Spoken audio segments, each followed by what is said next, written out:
वंदते तत्सनश्यन्ति दोषाः शुभाक्तकर्माणि भवन्तु तस्य यन्मङ्गलं सुपर्णस्य विनता कल्पयेत् पुरा अमृतं प्रार्थयानस्य तत्ते भवतु मङ्गलम् शुक्लाम्बरधरं विष्णुं जयवर्णं चतुर्भुजं प्रसन्नवदनं ध्यायेत् सर्वविघ्नोपशान्तये यस्य दुरदवक्राद्याः पारिषद्या परिषदं विघ्नं निघ्नन्ति तदतं विश्वक्सेनं च महाश्रये अखण्डमण्डलाकारं व्याप्तं येन चराचरं तत्त्वं दर्शितं येन तस्मै श्रीगुरवे नमः। गुरुब्रह्मा गुरुर्विष्णु गुरुदेवो महेश्वरः गुरुसाक्षात् परब्रह्म तस्मै श्रीगुरवे नमः। यत्र योगीश्वर कृष्ण यत्र पार्थो धनुर्धरः तत्र श्रीविजयार्भूते ध्रुवा नीतिमतिर्मम अनन्याश्चिन्तयन्तो मह ये जना पर्यपादुते तेषां नित्याभियुक्तानां योगक्षेमं वहाम्यहम्। श्रुते सकलकल्याणां भाजनं यत्र जायते पुरुषमुस्तमजं नित्यं व्रजामि शरणं हरिं। लक्ष्मीवल्लभारम्भां विकरामनिमध्यमाम् अस्मदाचार्यपर्यन्तां वन्दे गुरुपरम्परा। श्रौतस्मार्तादिकं कर्म निखिलं येन सोत्रितं तस्मै समस्तवेदार्थविदे विकनसे नमः। भव्याय मुनिवर्याय परिपूताय वाग्मिने योगप्रभा समेताय ಶ್ರೀಮದ್ವಿಕನಸೇ ನಮಃ। ಶ್ರೀಯಪ್ಪತಿಯಾದ ಸಾಕ್ಷಾತ್ ಭಗವಂತನ ವಂಚದ ಮೇಲೆ ನಿದ್ರೆಯಿಂದ ಮಲಗಿರುವ ಲಕ್ಷ್ಮಿಯೊಬ್ಬಳನ್ನೇ ಬಿಟ್ಟು ರಾತ್ರಿ ವೇಳೆ ಘೋರಾರಣ್ಯವನ್ನು ಪ್ರವೇಶಿಸಿ ದುಷ್ಟ ಮೃಗಗಳನ್ನೆಲ್ಲ ನಾಶ ಮಾಡಿ ಬೆಳಗಿನ ಜಾವದಲ್ಲಿ ಬೇಗ ಬೇಗನೆ ಮನೆಗೆ ಬಂದಂತಹ ಚಕ್ರಪಾಣಿಗೂ ಒಳಗೆ ಬಾಗಿಲು ಹಾಕಿಕೊಂಡು ಕೋಪದಿಂದ ಕೂಡಿರುವ ಲಕ್ಷ್ಮೀದೇವಿಗೂ ನಡೆದ ಪ್ರಳಯ ಕಲಹರೂಪವಾದ ಸಂಧಾನವು ಸಕಲರಿಗೂ ಮಂಗಳವನ್ನುಂಟು ಮಾಡಲಿ ಮತ್ತು ಸಮಸ್ತ ಕಲ್ಯಾಣ ಗುಣ ವಿಶಿಷ್ಟನಾಗಿಯೂ ಲಕ್ಷ್ಮೀ ಕುಜಗುಂಕುಮದಿಂದ ಗುರುತಾಗಿರುವ ವಕ್ಷಸ್ಥಳವುಳ್ಳವನಾಗಿಯೂ ಜ್ಞಾನ ಶಕ್ತಿ ಬಲ ಐಶ್ವರ್ಯ ಇವುಗಳಿಂದ ಕೂಡಿರುವವನಾದ ಸರ್ವೇಶ್ವರನು ವೈಕುಂಠ ಲೋಕದಲ್ಲಿ ಶ್ರೀಭೂ ನೀಳಾ ಸಮೇತನಾಗಿ ಆದಿ ಶೇಷ ಗರುಡ ವಿಶ್ವಕ್ಸೇನರೇ ಮೊದಲಾದ ಭಕ್ತ ಜನರಿಂದ ಸ್ತೋತ್ರ ಮಾಡಿಕೊಳ್ಳುವವನಾಗಿ ನಿತ್ಯಾನಂದದಿಂದಿರುವನು. ಇಂತಹ ಸ್ವಾಮಿಯು ಈ ಭೂಲೋಕವೇ ಮೊದಲಾದ ಸಮಸ್ತ ಲೋಕಗಳನ್ನು ಬ್ರಹ್ಮದೇವರನ್ನು ಸೃಷ್ಟಿ ಮಾಡಿ ಆ ಬ್ರಹ್ಮನಿಗೆ ವೇದಗಳನ್ನು ಉಪದೇಶ ಮಾಡಿದರು. ಅನಂತರದಲ್ಲಿ ಮಧುಕೈಟರೆಂಬ ರಾಕ್ಷಸರು ಆ ವೇದಗಳನ್ನು ಕದ್ದುಕೊಂಡು ಓಡಿ ಹೋಗಲು ಆಗ ಭಗವಂತನು ಹಂಸ ಮತ್ಸ್ಯ ಹಯಗ್ರೀವಾದಿ ಅವತಾರಗಳನ್ನೆತ್ತಿ ದುಷ್ಟ ರಾಕ್ಷಸಗಳನ್ನು ಸಂಹಾರ ಮಾಡಿ ಪುನಃ ವೇದವನ್ನುದ್ಧಾರ ಮಾಡಿದರು.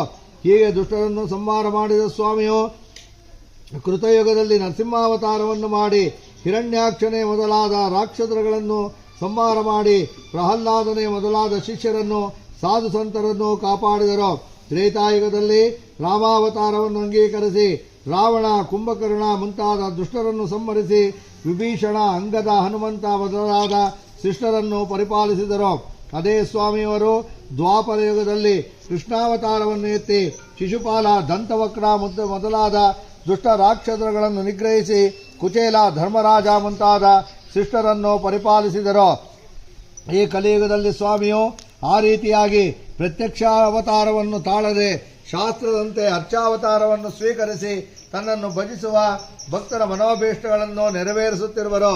ಈ ಕಲಿಯುಗದಲ್ಲಿ ಜನರ ಮನಸ್ಸು ಚಂಚಲವಾಗಿರುವುದರಿಂದ ನಿರಾಲಂಬ ರೂಪನಾದ ಭಗವಂತನನ್ನು ಧ್ಯಾನ ಮಾಡಲಾರೆಂದು ಭಾವಿಸಿ ಸ್ವಾಮಿಯು ಸಾಲಂಬನ ರೂಪವಾದ ಅರ್ಚನೆಗೆ ಯೋಗ್ಯವಾದ ಶ್ರೀನಿವಾಸ, ರಂಗನಾಥ ಮುಂತಾದ ದಿವ್ಯ ಮಂಗಳ ವಿಗ್ರಹ ರೂಪವಾಗಿ ಸ್ವಯಂ ವ್ಯಕ್ತರಾಗಿರುವರು. ಇತ್ಯಾದಿಯಾಗಿ ಶ್ರೀರಂಗವೇ ಮೊದಲಾದ ಕ್ಷೇತ್ರಗಳು ನನಗೆ ವಾಸ ಮಾಡುವ ಸ್ಥಳಗಳೆಂದು ಅಲ್ಲಿ ನನ್ನನ್ನು ಸೇವಿಸುವವರ ಸಕಲ ಇಷ್ಟಾರ್ಥಗಳು ನೆರವೇರುವುವೆಂದು ಸ್ವಾಮಿಯವರೇ ಅರ್ಚಾರೂಪಿಯಾಗಿ ನಾನು ಅವತರಿಸುವೆನೆಂದು ಹೇಳಿರುವರು. ಅಲ್ಲದೆ ಶ್ರೀರಂಗವೇ ಮೊದಲಾದ 108 ದಿವ್ಯ ಕ್ಷೇತ್ರಗಳಲ್ಲಿಯೂ ಮತ್ತು ಅದರ ಸುತ್ತಮುತ್ತಲ ಪ್ರದೇಶಗಳಲ್ಲಿಯೂ ದೀಪದಿಂದ ದೀಪ ಹತ್ತಿಕೊಂಡು ಪ್ರಕಾಶಿಸುವಂತೆ ಆ ಭಗವಂತನ ಸಾನ್ನಿಧ್ಯ ಉಂಟಾಗಿ ಭಕ್ತರನ್ನು ಕಾಪಾಡುತ್ತಿರುವರು. ಇತ್ಯಾದಿಯಾಗಿ ಶಾಸ್ತ್ರವಚನದಂತೆ ಮೇಲಿನ ದಿವ್ಯ ಕ್ಷೇತ್ರಗಳಲ್ಲೆಲ್ಲ ವೈಖಾನಸ, ಪಾಂಚರಾತ್ರಾಗಮನ ಕ್ರಮದಂತೆ ಶ್ರೀ ವಿಷ್ಣುವಿಗೆ ನಿತ್ಯೋತ್ಸವ, ಪಕ್ಷೋತ್ಸವ, ಮಾಸೋತ್ಸವ, ಸಂವತ್ಸರೋತ್ಸವಗಳು ಇವುಗಳ ಅಂಗಗಳಾದ ಮೃತ್ತಿಕಾ ಸಂಗ್ರಹಣ, ಅಂಕುರಾರ್ಪಣ, ಬೇರೀತಾಡನ, ಧ್ವಜಾರೋಹಣ, ಚಂದ್ರಮಂಡಲಾರೋಹಣ, ಶೇಷೋತ್ಸವ, ಪುಷ್ಪಮಂಟಪೋತ್ಸವ, ಪ್ರಹ್ಲಾದ ಪರಿಪಾಲನೋತ್ಸವ, ಗಜೇಂದ್ರ ಮೋಕ್ಷ ಕಲ್ಯಾಣೋತ್ಸವವು ಸಹ ನಡೆಯುತ್ತದೆ. ಮತ್ತು ಸ್ವಾಮಿಗೆ 7ನೇ ದಿವಸ ಕೃಷ್ಣಗಂಧೋತ್ಸವ ಪುರಸ್ಸರವಾಗಿ ಮಹಾರಥೋತ್ಸವವು 8ನೇ ದಿನದಲ್ಲಿ ಲಕ್ಷ್ಮಿಯಿಂದೊಡಗೂಡಿ ಮಂಚದ ಮೇಲೆ ಪವಡಿಸಿರುವ ಸ್ವಾಮಿಯವರನ್ನು ಭಕ್ತರು, ಭಾಗವತರು ಸಂತೋಷದಿಂದ ಆರಾಧಿಸುವರು ಎನ್ನುವ ಶಾಸ್ತ್ರ ಮರ್ಯಾದೆಯಂತೆ ಶಯನೋತ್ಸವವು 9ನೇ ದಿನದಲ್ಲಿ ಅವಭೃತ ಸ್ನಾನವು ಏರ್ಪಡಿಸಿಕೊಟ್ಟು ನಡೆದುಕೊಂಡು ಬರುತ್ತಿದೆ. ಧ್ವಜಾರೋಹಣ ಮೊದಲು ಈ ದಿನದವರೆಗೆ 7 ದಿನಗಳು ಕಳೆದು 8ನೇ ದಿನದ ಸ್ವಾಮಿ ಕೈಂಕರ್ಯವು ನಡೆಯಬೇಕಾಗಿರುವುದರಿಂದ ಭಕ್ತರೆಲ್ಲರೂ ಸ್ವಾಮಿಯವರ 8ನೇ ದಿವಸದಲ್ಲಿ ನೆರವೇರಿಸಿದ ದೇವಿ ಸಂವಾದವೆಂದ ಉತ್ಸವವನ್ನು ಶಾಂತಚಿತ್ತರಿಂದಲೂ ಭಕ್ತಿ ಶ್ರದ್ಧೆಗಳಿಂದಲೂ ಕೂಡಿ ಸಾವಧಾನವಾಗಿ ಲಾಲಿಸುವರಾಗಬೇಕು. ಅದಕ್ಕೆ ಮೇಲಿನಂತೆ ಸ್ವಾಮಿಯವರು ಮಂಚದಲ್ಲಿ ಮಲಗಿ ನಿದ್ರಿಸುತ್ತಿರುವಾಗ ಅರ್ಧರಾತ್ರಿ ಸಮಯದಲ್ಲಿ ಮಹಾಮಹಿಮರಾದ ಋಷಿಗಳೊಂದು ಬಾಗಿಲಲ್ಲಿ ನಿಂತುಕೊಂಡು, ಓ ಭಗವಂತನೇ, ನಮ್ಮ ತಪೋವನಗಳಲ್ಲಿ ಸಿಂಹ, ಹುಲಿ ಮುಂತಾದ ದುಷ್ಟಮೃಗಗಳು ಬಂದು ಸೇರಿಕೊಂಡು ತಮ್ಮ ಆಶ್ರಮದಲ್ಲಿರುವ ಜಿಂಕೆಯ ಮುಂತಾದ ಮೃಗಗಳನ್ನು ನಮ್ಮನ್ನು ತೊಂದರೆಪಡಿಸುತ್ತಿರುವವು. ಓ ಶರಣಾಗತ ವತ್ಸಲ, ಭಕ್ತರ ಬಂಧುವೆ, ನಮ್ಮನ್ನು ಕಾಪಾಡು ಎಂದು ಕೂಗಿಕೊಳ್ಳುವಂತರಾದರು. ಆಗ ತಕ್ಷಣವೇ ಸ್ವಾಮಿಯವರು ಹಾಸಿಗೆಯಿಂದ ಎದ್ದು ಅನೇಕ ದುಷ್ಟ ಪ್ರಾಣಿಗಳನ್ನು ಸಂಹಾರ ಮಾಡಿ ತನ್ಮೂಲಕ ಭಕ್ತರಾದ ಋಷಿಗಳನ್ನು ಕಾಪಾಡಬೇಕೆಂದು ಮನಸ್ಸಿನಲ್ಲಿ ನಿಶ್ಚಯಿಸಿ ಚಕ್ರಾಯುಧವನ್ನು ಧರಿಸಿ ಹೊರಡುವಾಗ ಲಕ್ಷ್ಮೀದೇವಿಗೆ ಹೇಳಿ ಹೋಗೋಣವೆಂದು ನೋಡಲು ಅವರು ನಿದ್ರೆಯಲ್ಲಿರಲು ಶಾಸ್ತ್ರ ಸಂಪ್ರದಾಯದಂತೆ ಮಲಗಿ ನಿದ್ರಿಸುತ್ತಿರುವವರನ್ನು ಎಚ್ಚರಗೊಳಿಸುವುದು ದೋಷ ಎಂಬುದಾಗಿ ನಿಶ್ಚಯಿಸಿ ಭಕ್ತರನ್ನು ಕಾಪಾಡುವ ಆತುರದಿಂದ ಹಾಗೆಯೇ ಹೊರಡುವವರಾದರು. ಶ್ರೇಷ್ಠವಾದ ಕುದುರೆಯನ್ನು ಏರಿ ಬೇಗನೆ ದುಷ್ಟಮೃಗಗಳನ್ನು ಸಂಹಾರ ಮಾಡಿ ದಿವ್ಯ ವಿಹಾರ ಸ್ಥಾನಕ್ಕೆ ತಿರುಗಿ ಬರುತ್ತಿರುವಾಗ ತಿರುವಂಗಿಯಾಳ್ವಾರನ್ನು ನೆನೆಸಿಕೊಂಡು ಅವರಿಗೆ ಈಗಲೇ ಮುಕ್ತಿಯನ್ನು ಕೊಟ್ಟು ಬಿಡೋಣ ಎಂಬುದಾಗಿ ಅವರಿದ್ದ ಅರಣಮಾರ್ಗವಾಗಿ ತನ್ನ ಕುದುರೆಯನ್ನು ತಿರುಗಿಸಿದರು.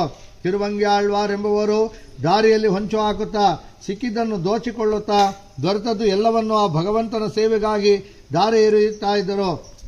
ಅವರು ಮಾಡಿದ ಅಗಾಧ ಸೇವೆಗೆ ಮೆಚ್ಚಿ ಸ್ವಾಮಿಯವರು ತಮ್ಮ ರೂಪ ಮರೆಸಿಕೊಂಡು ಅಲ್ಲಿಗೆ ಬರಲು ತಿರುವಂಗಿಯಾಳ್ವಾರ್ ಮತ್ತು ಅವರ ಶಿಷ್ಯರು ಸ್ವಾಮಿಯವರ ಛತ್ರ, ಚಾಮರ, ಆಭರಣ ಮುಂತಾದ ಸಮಸ್ತ ಆಭರಣಗಳನ್ನು ಲೂಟಿ ಮಾಡಿಕೊಂಡು ಹೋಗುತ್ತಿರುವಾಗ ಸ್ವಾಮಿಯವರು ಎಲ್ಲ ಪೂಜೆಗಿಂತ ವಿಷ್ಣುವಿನ ಪೂಜೆ ಶ್ರೇಷ್ಠವೋ, ಅದಕ್ಕಿಂತಲೂ ಆತನ ಭಕ್ತರನ್ನು ಪೂಜೆ ಶ್ರೇಷ್ಠವೋ ಎಂಬುದಾಗಿ ಶಾಸ್ತ್ರ ಪ್ರಮಾಣವಿರುವುದು.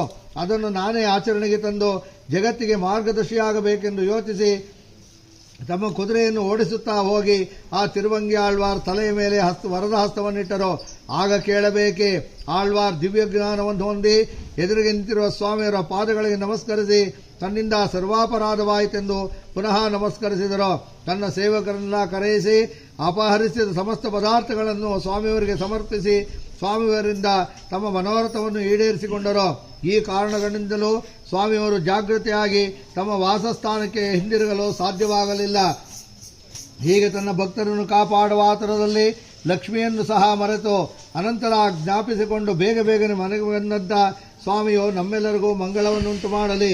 ಇತ್ತಲಾಗಿ ಅಮ್ಮನವರು ಎಚ್ಚೆತ್ತು ಹಾಸಿಗೆಯಲ್ಲಿ ಮಲಗಿದ್ದ ಸ್ವಾಮಿಯವರು ಇಲ್ಲದಿರುವುದನ್ನು ಕಂಡು ತಮ್ಮ ದೂತಿ ವರ್ಗದವರನ್ನು ಕರೆದು ಸ್ವಾಮಿಯವರನ್ನು ಕಂಡಿರಾ ಎಂದು ಪ್ರಶ್ನಿಸಲಾಗಿ ಅವರು ನಮಗೆ ತಿಳಿಯದು ಎನ್ನಲು ಬಾಗಿಲಿಗೆ ಬಂದು ದೂರದಲ್ಲಿ ಬರುತ್ತಿರುವ ಸ್ವಾಮಿಯವರನ್ನು ನೋಡಿ ಅವರು ಆತುರಾತುರವಾಗಿ ಬರುತ್ತಿರುವುದನ್ನು ಅವರ ಅವಸ್ಥೆಯನ್ನು ನೋಡಿ ಕೋಪದಿಂದ ಬಾಗಿಲು ಹಾಕಿಕೊಂಡು ಒಳಗೆ ಹೋಗಿ ತಮ್ಮ ದೂತಿಯರನ್ನು ಪುನಃ ಕರೆದರು. ಅವರು ಬಂದು ಸಿದ್ಧರಾಗಿದ್ದೇವೆ ಎನ್ನಲು, ಎಲೆ ದಾಸಿಯರೇ, ನಿಮ್ಮ ಸ್ವಾಮಿಯವರು ರಾತ್ರಿ ನಾನು ಮಲಗಿರುವಾಗ ನನಗೆ ಎಚ್ಚರಿಕೆಯನ್ನು ಮಾಡದೆ ಬೇರೆ ಕಾಂತೆಯರಲ್ಲಿ ಆಸಕ್ತರಾಗಿ ಹೋಗಿರುತ್ತಾರೆ. ಅವರು ಬಂದಲ್ಲಿ ನನ್ನ ಅಪ್ಪಣೆ ಇಲ್ಲದೆ ಬಾಗಿಲು ತೆಗೆಯಬೇಡಿರೆಂದು ಆಜ್ಞೆಯನ್ನು ಮಾಡಿ ಹಾಸಿಗೆ ಮೇಲೆ ಮಲಗಿಕೊಂಡರು. ಅಷ್ಟರೊಳಗೆ ಹೊರಗೆ ಬಾಗಿಲು ತಟ್ಟುವ ಶಬ್ದವಾಯಿತು. ಆ ಶಬ್ದವನ್ನು ಕೇಳಿ ಅಮ್ಮನವರು ಬಾಗಿಲ ಬಳಿಗೆ ಬಂದು, ಯಾರು ಅದು? ಚೋರನೋಪಾದಿಯಲ್ಲಿ ಅರ್ಧರಾತ್ರಿ ಸಮಯದಲ್ಲಿ ಬಾಗಿಲನ್ನು ಮೀಟುವರು ಎಂದರು. ಅದಕ್ಕೆ ಸ್ವಾಮಿಯವರು, ನಾನು ಮಾಧವನು ಎಂದು ನಿರೂಪಿಸಿದರು. ಅದಕ್ಕೆ ಅಮ್ಮನವರು, ವೇದದಲ್ಲಿ ಮಧುವೆಂದರು, ಮಾಧವನೆಂದರು ವಸಂತ ಋತುವಿಗೆ ಹೆಸರು ಎಂಬುದಾಗಿ ಹೇಳಿದೆ. ಎಲೆ, ನೀನು ವಸಂತನೋ? ಸ್ವಾಮಿಯವರು ಇಲ್ಲದಿರುವಾಗ ಏಕೆ ಬಂದೆ ಎನ್ನಲು ಸ್ವಾಮಿಯು, ಅಲ್ಲ, ನಾನು ಚಕ್ರಪಾಣಿ ಎಂದರು. ಅದಕ್ಕೆ ಅಮ್ಮನವರು, ಶಾಸ್ತ್ರ ಪ್ರಮಾಣದಂತೆ ನೀವೇನು ಕುಂಬಾರರೋ ಎಂದು ಕೇಳುವಂತರಾದರು. ಅದಕ್ಕೆ ಸ್ವಾಮಿಯವರು, ಅಲ್ಲ, ನಾನು ಧರಣೀಧರನು, ಈ ಭೂಮಿಯನ್ನೆಲ್ಲ ಹೊತ್ತುಕೊಂಡು ಕಾಪಾಡುವನು ಎಂದರು. ಪುನಃ ಅಮ್ಮನವರು, ಅಹೀಂದ್ರೋ ಧರಣೀಧರ ಎಂದು 2 ನಾಲಿಗೆಯುಳ್ಳ ಸರ್ಪನಿಗೆ ಹೆಸರಿದೆ, ನೀವೇನು ಅಂತಹ ಸರ್ಪರಾಜರೋ ಎಂದು ಕೇಳಿದರು. ಆಗ ಸ್ವಾಮಿಯವರು, ಇಲ್ಲ, ಅಂತಹ ಸರ್ಪವನ್ನು ನಾಶ ಮಾಡಿದ ಅಹಿಮರ್ದಿ ನಾನು ಎನ್ನಲು, ನಾಗಾಂತಕೋ ವಿಷ್ಣುರಥ ಸುಪರ್ಣಃ ಇತ್ಯಾದಿಯಾಗಿ ಗರುಡನಿಗೆ ಹೆಸರಿದೆ, ತಾವೇನು ಅಂತಹ ಗರುಡನೆ ಎಂದು ಪ್ರಶ್ನಿಸಿದರು. ಅದಕ್ಕೆ ಉತ್ತರವಾಗಿ ಸ್ವಾಮಿಯವರು, ಅಲ್ಲ, ನಾನು ಹರಿಯು ಬಂದಿದ್ದೇನೆ, ಬಾಗಿಲು ತೆಗೆ ಎನ್ನಲು, ಮರ್ಕಟೋ ವಾನರೋ ಹರಿ ಎಂದು ಕಪಿಗೂ ಅರ್ಥವಿದೆ, ನೀವೇನು ಅಂತಹ ಕಪಿಶ್ರೇಷ್ಠನೆ ಎಂದು ಕೇಳುವಂತರಾದರು. ಇದನ್ನು ಕೇಳಿ ಯಾವ ಮಾತಿಗೂ ಹೀನಾಯವಾಗಿ ಬೇರೆ ಅರ್ಥ ಮಾಡಿಬಿಡುವಳಲ್ಲ, ಮುಂದೆ ಯಾವ ಮಾತನ್ನು ಹೇಳಿದರೆ ಬೇರೆ ಅರ್ಥವಾಗುವುದಿಲ್ಲವೋ ಅಂತಹ ಮಾತನ್ನು ಹುಡುಕುವೆಂದು ಯೋಚಿಸುತ್ತಾ ಸುಮ್ಮನೆ ನಿಂತಿರುವ ಸ್ವಾಮಿಯವರು, ಪದ್ಮನಾಭ ಸ್ವಾಮಿಯವರು ಸಕಲರನ್ನು ಕಾಪಾಡಲಿ. ಸ್ವಲ್ಪ ಹೊತ್ತು ಸ್ವಾಮಿಯವರು ಮೌನವಾಗಿರುವುದನ್ನು ನೋಡಿ ಅಮ್ಮನವರು, ಇನ್ನು ನಾನು ಮಾತನಾಡದೆ ಹೋದರೆ ಕೋಪವು ಹೆಚ್ಚಾಗಬಹುದೆಂದು ಯೋಚಿಸಿ, ತಾವು ಲಕ್ಷ್ಮೀಪತಿ ಆಗಿದ್ದ ಪಕ್ಷದಲ್ಲಿ ರಾತ್ರಿಯಲ್ಲಿ ನನ್ನನ್ನು ವಂಚಿಸಿ ಎಲ್ಲಿಗೆ ಹೋಗಿದ್ದೀರಿ?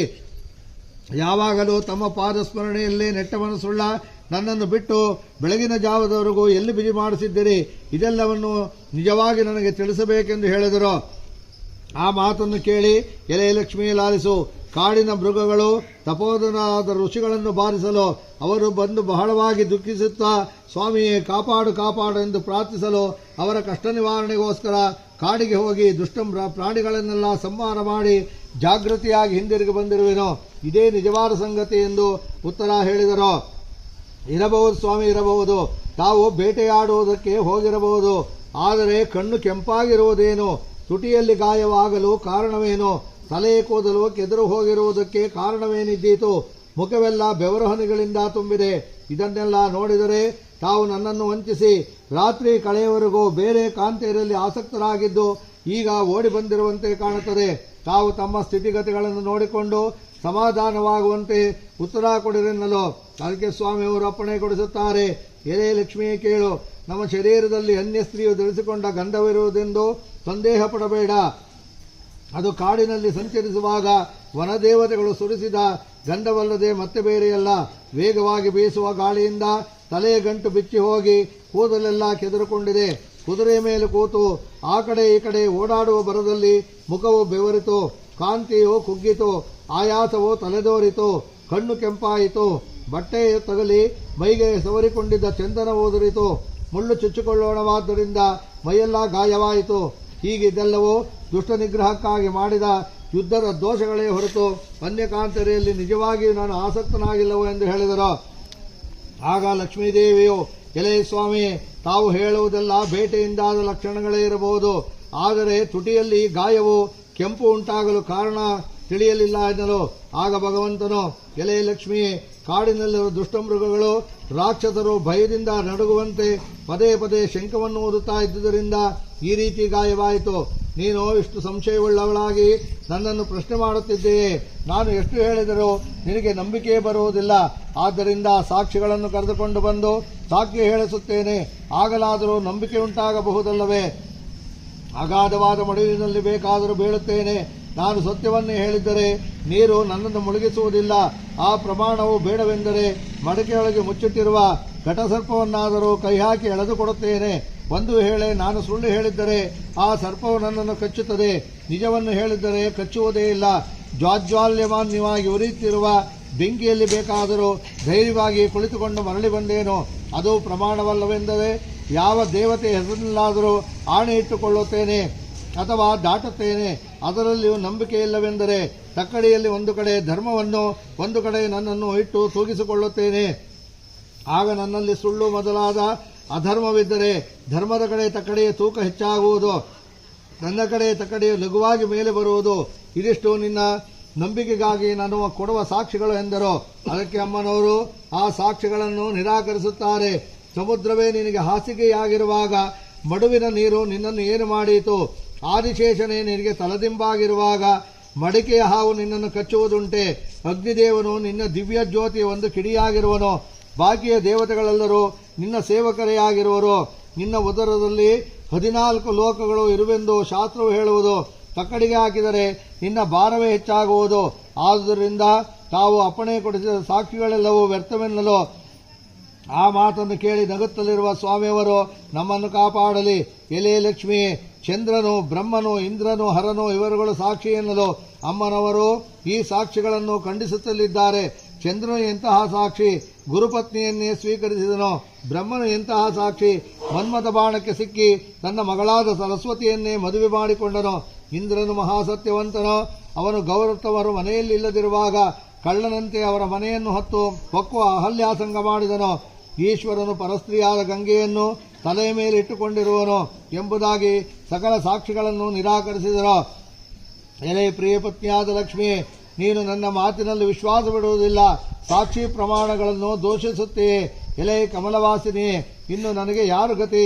ಖಂಡಿತವಾಗಿ ಕೋಪವನ್ನು ಬಿಡು, ಶಾಂತಿಯನ್ನು ಹೊಂದು, ಸಮಾಧಾನವನ್ನು ಹೊಂದುವಂತೆ ಬೇಡಿಕೊಳ್ಳುತ್ತೇನೆ.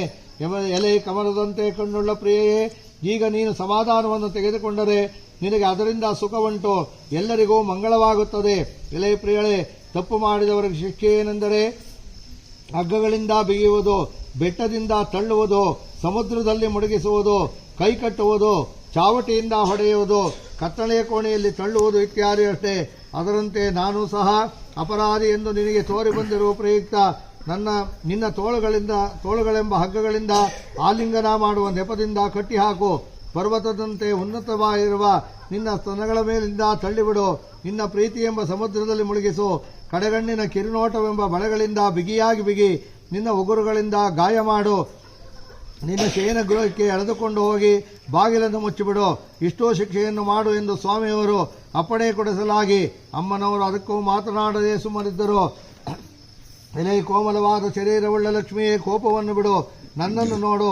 ನಿನಗೆ ಹಿಂದೆ ಯಾವಾಗಲೂ ಈ ರೀತಿಯಾದ ಕೋಪವೇ ಬಂದಿರಲಿಲ್ಲ. ಈಗೇನು ಹೀಗೆ ಮುನಿಸಿಕೊಂಡಿರುವೆ ಎಂದು ಸ್ವಾಮಿಯವರು ಕೇಳಲು ಅಮ್ಮನವರು ಕತ್ತನ್ನು ಬಗ್ಗಿಸಿಕೊಂಡು ಕಣ್ಣೀರು ಸುರಿಸುತ್ತಿದ್ದರೆ ವಿನಃ ಒಂದು ಮಾತನ್ನು ಸಹ ಆಡಲಿಲ್ಲ. ಎಲೆ ಲಕ್ಷ್ಮಿ, ನಿನ್ನ ಕಣ್ಣುಗಳನ್ನು ಕಪ್ಪು ಕಮಲದಿಂದಲೋ, ಮುಖವನ್ನು ತಾವರೆ ಹೂವಿನಿಂದಲೋ, ನಿನ್ನ ಹಲ್ಲುಗಳನ್ನು ಮಲ್ಲಿಗೆ ಮಗುಗಳಿಂದಲೋ, ತುಟಿಯನ್ನು ಚಿಗುರುಗಳಿಂದಲೋ, ಅವಯವಗಳನ್ನು ಸಂಪಿಗೆ ಹೂವುಗಳಿಂದ ಸೃಷ್ಟಿ ಮಾಡಿ ಆ ಬ್ರಹ್ಮನು ನಿನ್ನ ಹೃದಯವನ್ನು ಮಾತ್ರ ಕಲ್ಲಿನಲ್ಲಿ ಏತಕ್ಕೋಸ್ಕರ ಮಾಡಿದನೋ ತಿಳಿಯಲಿಲ್ಲವಲ್ಲ. ಆ ಬ್ರಹ್ಮನು ನಿನ್ನ ಹೃದಯವನ್ನು ಕಲ್ಲಿನಲ್ಲಿ ಮಾಡಿದ್ದರಿಂದಲೇ ನಾನು ಇಷ್ಟು ಕೇಳಿಕೊಂಡರೂ ನಿನ್ನ ಹೃದಯವು ಕರಗುವುದಿಲ್ಲ ಅಲ್ಲವೇ? ಅದೆಲ್ಲ ಹೋಗಲಿ. ಎಲೆ ಲಕ್ಷ್ಮೀದೇವಿ, ಭಕ್ತರು ಅರ್ಪಿಸಿರುವ ಕಾಡಿನ ಹೂವಿನ ಹಾರವನ್ನು ಸ್ವೀಕರಿಸು. ತಾಂಬೂಲ ಶೇಷವನ್ನು ಸ್ವೀಕರಿಸು. ಹಾಗೆ ಸ್ವೀಕರಿಸುವುದರ ಮೂಲಕ ಅಪರಾಧಿಯಾದ ನನ್ನನ್ನು ಕ್ಷಮಿಸು. ಅಲ್ಲದೆ ಒಂದು ಸಲ ಲಕ್ಷ್ಮೀಪತಿಯೇ, ನಿಮ್ಮ ಇಷ್ಟದಂತೆ ಆಗಲಿ, ಒಳಗೆ ಬನ್ನಿರಿ ಎಂದು ನಿನ್ನ ಬಾಯಿಂದ ಹೇಳಿಬಿಡು. ಆಗ ನನಗೆ ಸಮಾಧಾನವಾಗುತ್ತದೆ ಎಂಬುದಾಗಿ ಸ್ವಾಮಿಯವರು ಅಪ್ಪಣೆ ಕೊಡಿಸಿದರು. ಆಗ ಸಖಿಯರು ಮೊದಲು ಬಂದು ಸ್ವಾಮಿಯವರನ್ನು ಸ್ತೋತ್ರ ಮಾಡಿದರು. ಅವರ ಪ್ರಾರ್ಥನೆಯನ್ನು ಸ್ವೀಕರಿಸಿ ಅನಂತರ ನಾಚಿಕೆಯಿಂದ ತಲೆಬಾಗಿ ನಿಂತಿರುವ ಲಕ್ಷ್ಮಿಯೊಂದೊಡಗೂಡಿ ಮನೆಯನ್ನು ಪ್ರವೇಶಿಸಿದರು. ಅಲ್ಲಿ ರತ್ನಖಚಿತವಾದ ಸಿಂಹಾಸನದ ಮೇಲೆ ಶ್ರೀಹರಿಯನ್ನು ಕುಳ್ಳರಿಸಿ ಅಮ್ಮನವರು ಕೇಳುತ್ತಾರೆ, ಅರ್ಧರಾತ್ರಿ ಸಮಯದಲ್ಲಿ ನನಗೆ ಹೇಳದೆ ಏಕಶಯನದಲ್ಲಿ ಮಲಗಿದ್ದ ನನ್ನನ್ನು ವಂಚಿಸಿ ಹೋದ ಅಪರಾಧಕ್ಕೆ ನನಗೆ ತೋರುವ ಶಿಕ್ಷೆ ಏನೆಂದರೆ ನಾವು ಕೊಡುವಂಥ ವಸ್ತ್ರಾಭರಣಗಳನ್ನು ಗಂಧಹಾರಗಳನ್ನು ತಾವು ಪ್ರಪಂಚದ ಕ್ಷೇಮಕ್ಕಾಗಿಯೋ ನಮ್ಮನ್ನು ಅನುಗ್ರಹಿಸಿದ್ದನ್ನು ಸೂಚಿಸುವುದಕ್ಕಾಗಿಯೋ ಸ್ವೀಕರಿಸಬೇಕೆಂದು ಭಿನ್ನ ಮಾಡಲು ಅದರಂತೆ ಎಲ್ಲವನ್ನೂ ಸ್ವೀಕರಿಸಿ ಸಂತೋಷದಿಂದ ಅಂತಃಪುರವನ್ನು ಸೇರಿದರು. ಅನಂತರ ಉಷಕಾಲದಲ್ಲಿ ಸಮಸ್ತ ದೇವತೆಗಳು ಬಂದು ಬಾಗಿಲಿನಲ್ಲಿ ನಿಂತು ಸ್ವಾಮಿಯವರಿಗೆ ಸುಪ್ರಭಾತವನ್ನು ಹೇಳಿ ಎಚ್ಚರಗೊಳಿಸಲು ಮಂಗಳ ಸ್ನಾನಕ್ಕೋಸ್ಕರ ಸಮಸ್ತ ದೇವತೆಗಳಿಂದ ಒಡಗೂಡಿ ಕೆರಳುವಂತರಾದರು.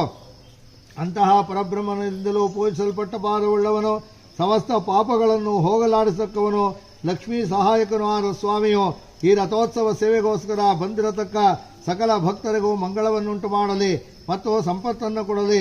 ಶ್ರೀಯಪ್ಪತಿಯಾದ ಸರ್ವೇಶ್ವರನಿಗೂ ಲಕ್ಷ್ಮೀದೇವಿಗೂ ನಡೆದ ಈ ಪ್ರಳಯ ಕಲಹರೂಪವಾದ ಸಂಧಾನವನ್ನು ಕೇಳುವ ಜನರು ಪತ್ನಿ ಪುತ್ರಗಳಿಂದ ಕೂಡಿ ಜಯವನ್ನು ಮಂಗಳವನ್ನು ಸೌಖ್ಯವನ್ನು ಹೊಂದುವರು. ಸ್ವಸ್ತಿ ಪ್ರಜಾಭ್ಯ ಪರಿಪಾಲಯಂತ್ಯಾಂ ನ್ಯಾಯನಮಃ ಶುಭಂ ಭವತು ಲೋಕಾಂ ನಿತ್ಯಾಂ ಸುಖಿನೋ ಭವಂತು ಆರಾಧಕಾನಿಷ್ಠಾರ್ಥಾ ಸಂತೋ. ಗಿರಪ್ಪ ಬಾಗಿಲು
ಗೋವಿಂದ